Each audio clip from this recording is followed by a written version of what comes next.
I got my first ever dislike on YouTube. I think that's a rite of passage, so thanks, whoever that was. 1917 is what we're here to talk about. I have tea.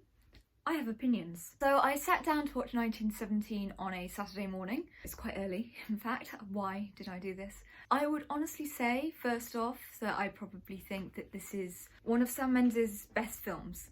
I adored every moment of it. He has really matured as a filmmaker. I mean, he's always been great.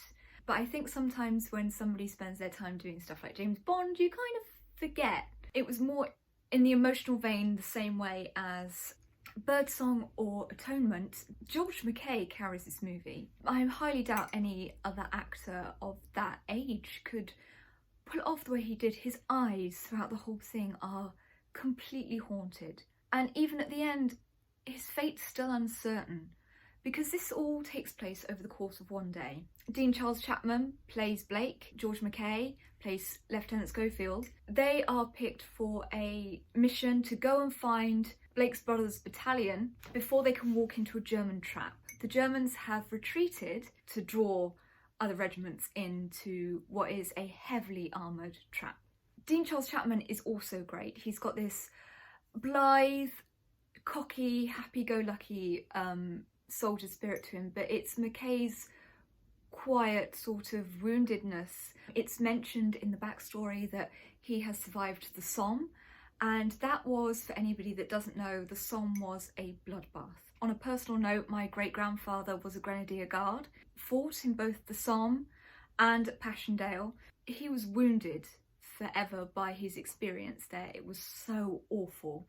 I think this film absolutely takes that soldier's eye view and shows you how awful it can be, how close you can feel to other soldiers even if you've only just met them, and how easy it is to lose them all. George MacKay really showed a character who should be dead. I mean, he's probably fighting infection. Everything that could go wrong has gone wrong on this mission. The lives of 1,800 people are relying on them, these boys, and that's what they are, they're boys. The casting for this has been really great. We're so used to seeing, you know, Battle Hardened, Tom Hardy, or the Band of Brothers. It's all like Tom Hanks. I'm a good decade older than most of the people that were conscripted. I think it's really important to show that, and when they scan across the faces of all of the soldiers, you can see how young they are, and I think the casting department did a really great job. Roger Deakins' cinematography. How has that man only won one Oscar? He's a genius, and this film is beautiful. There's been a lot of talk about the singular shots. They aren't technically singular tracking shots. Apparently, according to the actors, they were cut, but they were very long shots. There's such a thing as, you know, lighters not lighting, somebody hitting a mark wrong, that can mean you have to reset and do another 10-minute shot. And I think the actors themselves have to take a lot of the glory for this film. They're acting, but they're also hitting their marks. I can also say from a technical perspective, I've seen some of the behind the scenes work. There's a shot in the trailer where you see George MacKay running across a battlefield. The aerial dolly shot of him running and then filming that. And then I saw it side by side next to the final film shot. I've got to give full marks to the colorist or colorist team who worked on this movie, because it is beautiful to look at. And there are moments of joy mixed with grief. There was a moment where George MacKay was in a river and there's cherry blossoms, and what brought to mind for me was The Lady of Shalott, which is, I know, it's a ballad from a couple of hundred years ago about an Arthurian legend. It was so gorgeous, like a painting, and then at the end he's just climbing over bodies. I mean, the horror and futility of war is not that far away. Talking about the futility of war, there's a line where Benedict Cumberbatch turns up, and he's not a very big role, but he does say, it'll be these orders today, but it will be something different tomorrow. Everything that's just happened, all the sacrifice and the loss throughout the movie comes full circle, and you realise it might have saved someone, but it probably didn't. You see these young guys flinging themselves over the trenches directly into gunfire, and I think Sam Mendes has really captured the bravery of a lot of these guys. However, there was a slight feeling of nationalism in it. The Brits are very much the heroes. The Germans are very much the enemy here, with no compassion.